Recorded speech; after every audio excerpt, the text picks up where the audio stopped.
नमस्कार दोस्तों, आपका स्वागत है पार्ट 5 के अंदर इकोनॉमिक एंड पब्लिक पॉलिसी के अंदर डेली करंट अफेयर सीरीज में। हम डेली इकोनॉमिक वॉच हम 16 सितंबर की सारी अर्थव्यवस्था से रिलेटेड बात कर रहे हैं। चलिए हम इसको आगे बढ़ाते हैं। ये वाला सेगमेंट बहुत इंपॉर्टेंट होने वाला है, इसमें आरबीआई काफ़ी बार यूज़ होगा।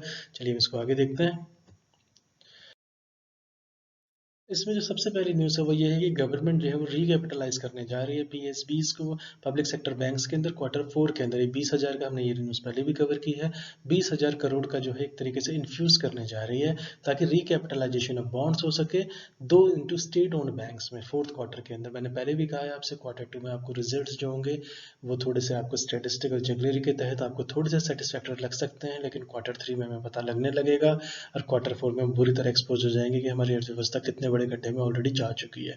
क्योंकि हमने 7 से 8 क्वार्टर जो कोविड से पहले का टाइम था उस पर हमने अर्थव्यवस्था को उसके हाल पे छोड़ दिया और जिस तरीके से उसने टर्न लिया है वो भयावह स्थिति पे जा रहा है। तो इसमें गवर्नमेंट जो है वो 20,000 करोड़ की इन्फ्यूजन की बात कर रही है। इसमें अब बात जो आती है वो ये है कि आरबीआई ने कहा है कि जो ग्रॉस नॉन परफॉर्मिंग एसेट है जिसको हम एनपीए भी कहते हैं, इसका जो रेशियो है पब्लिक सेक्टर बैंक्स के अंदर ये 15.2% हो जाएगा। आप कल्पना कर सकते हैं इसकी, एक तो डबल डिजिट में है, ऊपर से 15.2% है। यानी 100 में से 15.2 पैसे जो हैं, अगर 100 पैसा अगर आपके पास 1 रुपया है तो उसमें 15.2 पैसा जो है वो आपका एनपीए में बदल जाएगा। ये कितनी भयावह डेटा है ये बाय मार्च 2021 तक। अभी जो है इसके बाद जो बेसलाइन में जो किया था वो 11.3% था। तो इस पे जो ये हुआ है, बैंक्स फ्रॉड हुए, एनपीएज हुए हैं, इस पे मैंने एक सीरीज बनाई है लास्ट वीक। बहुत उसमें डेटा के साथ मैंने उसको एक्सप्लेन किया है, उसकी रीजंस बताई हैं, बैंक्स का जो एक तरीके का बिहेवियर बताया है। तो आप प्लीज़ इसको देखिएगा। आपको उसमें फ्रॉड उसका सर्च कर रहा है कितने ज़्यादा कितने करोड़ से इसमें इन्वॉल्व, कितने लाख करोड़ इन्वॉल्व इनफैक्ट। और मैंने 2 दिन पहले ही एक बनाया है कि बैंक्स की जो हालत है वो कितनी खस्ता हाल हो चुकी है।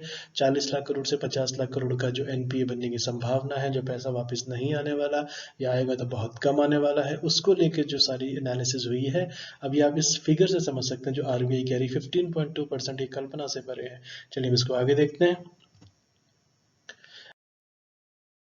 नॉन थर्मल एसेट्स जो हैं, जो एसेट्स जो हैं, लोन बुक जो पीएफसी की और आरईसी। अब जो पीएफसी आपका है पावर फाइनेंस कॉरपोरेशन, और आरईसी आपका जो ये है रूरल इलेक्ट्रिफिकेशन कॉरपोरेशन। ये दो बहुत बहुत बड़ी एक तरीके से लीडिंग पावर सेक्टर फाइनेंसर्स हैं हम भारत के अंदर।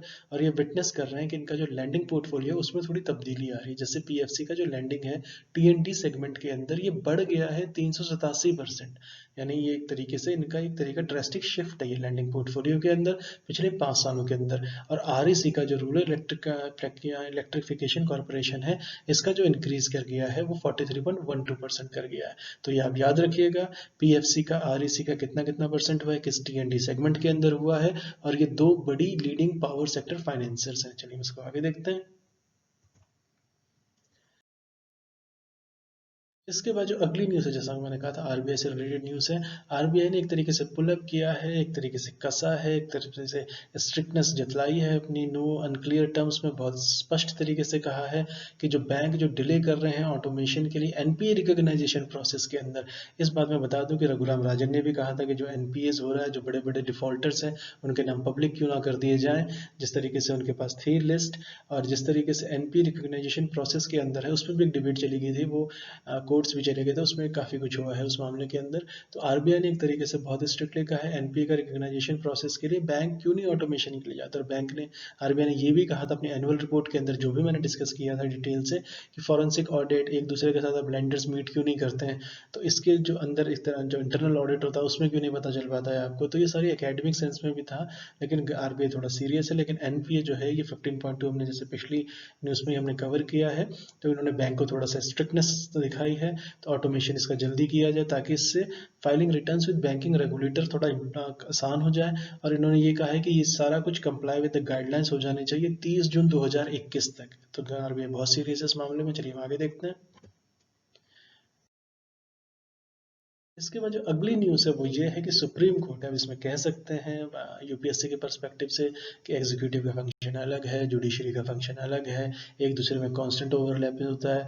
और जिस तरीके से 1994 के बाद जिस तरीके से जुडिशियल एक्टिविज्म में एक तरीके का थोड़ा तेज़ी देखी गई है, जिस तरीके से सुप्रीम कोर्ट में हर एक केस जा रहा है कॉर्पोरेट सेक्टर का आजकल, जिस तरीके से एजीआर रूलिंग्स हैं एक तरीके से, तो ये इन्होंने जो ये इस महत्वपूर्ण बात की है, वो हियरिंग कर रहे थे ये नेशनल कॉर्पोरेट डेवलपमेंट कॉर्पोरेशन की, एनसीडीसी की। तो सुप्रीम कोर्ट ने ये बहुत स्पष्ट कहा है कि सेंटर को ऐसा करना चाहिए कि current advance tax ruling system है, इसको इफेक्टिव बनाए, कॉम्प्रिहेंसिव बनाए, आसान बनाए और tool for settlement of disputes की तरह इसको देखा जाए, ताकि हर एक केस को अगर सुप्रीम कोर्ट सुलझाने लगा तो बहुत प्रॉब्लम होने वाली है।